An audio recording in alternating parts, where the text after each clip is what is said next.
What's up guys, welcome to another video. Today I'm going to show you how to do a factory carrier unlock. I have unlocked hundreds of phones using this method and for me it's my favorite. It works perfectly. What a carrier unlock does, it allows you to use your phone with different providers. If you travel and if you want to switch SIM cards from a different company anywhere in the world, you just simply go ahead, you put your SIM card into your phone and your phone will work without any issues. So we're going to begin. The first thing you have to do is to open your phone's application, just as if you were going to make a call. And then you have to get the phone's IMEI number. Alright, so to get the phone's IMEI number, we're going to dial *#06#. As you will see, your 15-digit number will appear in the screen of your phone. Now with this number in hand, we're going to go to the computer. In this website, we will request the remote unlocking of this phone.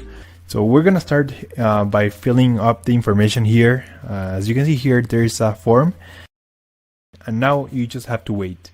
You have to wait until they send you your unlock code. This may take 5 minutes and up to 3 or 10 business days. It depends on every brand. I'm going to show you my personal email account so that you can see how the email will look like.